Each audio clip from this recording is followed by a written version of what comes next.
I think is an intangible cultural heritage. And this is another use of buffalo milk, 炒奶.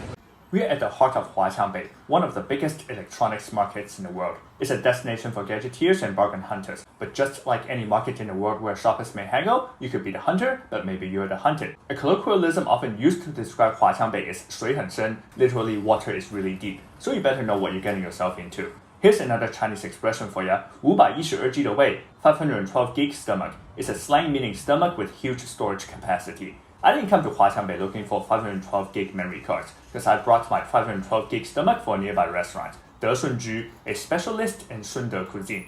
There's a saying, 食在中国, 味在广东. Good foods in China, good tastes in Guangdong. Followed by 味在广东, 厨处奉承, meaning good tastes in Guangdong, good chefs from Shunde. Debates about these topics can get philosophical, but I remember my mom telling me that back in the days in my hometown of China, Hong Kong, Tainos like to hire Shunde cooks as personal chefs. However, that is not to say that Shunde cuisine relies on pricey ingredients. In fact, it's quite the opposite. Like this cold starter dish that makes use of materials often discarded as garbage. This is Shunde 捞鱼皮, Shunde fish skin. Lao means to scoop up and to toss and to mix.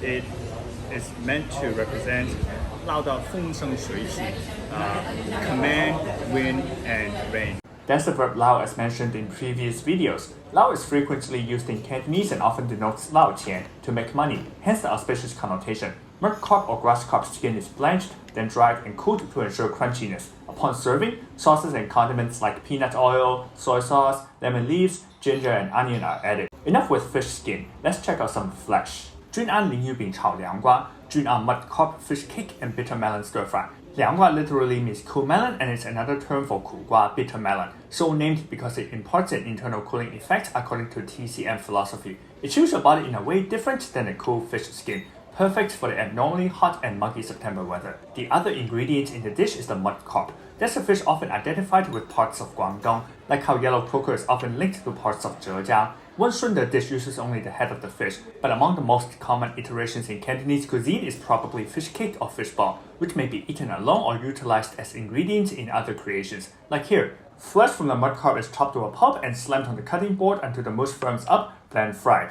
Some vendors cut corners by using blenders. The outcome is limp and lethargic, like 7-Eleven fish balls. Meanwhile, the fish cakes here are energetic. You can feel the power of whoever slammed the flesh, probably splattered fish paste all over the kitchen wall. Next, something just as laborious but more graceful. Shunde is famous for its buffalo milk, as used in dishes such as the Shuangpi double skim milk. It's a very famous dessert. I think is an intangible cultural heritage. And this is another use of buffalo milk, 炒奶. It is buffalo milk mixed with egg white and cornstarch, and then stir-fried using a technique called 燃炒, soft stir-fry. I couldn't find an authoritative definition of the technique. Perhaps it's an allusion to the low or soft heat employed, or the final product's moist and soft texture, as is the case with this 炒牛奶, stir-fried milk. But it lacks that smooth, glossy luster. Maybe they messed up the cornstarch and water ratio, or didn't continually stir-fry in one direction.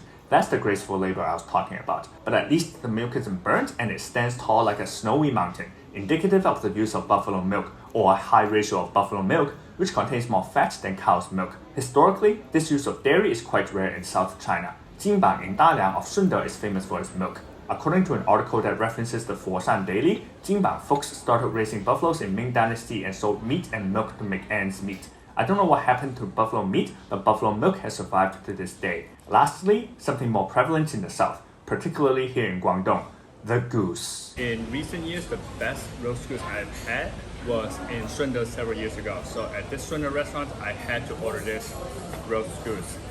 On the menu is called 陈春玻璃皮烧鹅, the Chenchun glass skin roast goose. The town of Chenchun in Shunde is well known for its Chenchun fen rice noodle, but I haven't heard much about its roast goose. 玻璃皮, meanwhile, refers to a technique whereby the goose is glazed with a solution that mainly comprises some sort of sugar, like honey, maltose, or rock sugar, which provides the ruby color and sparkle.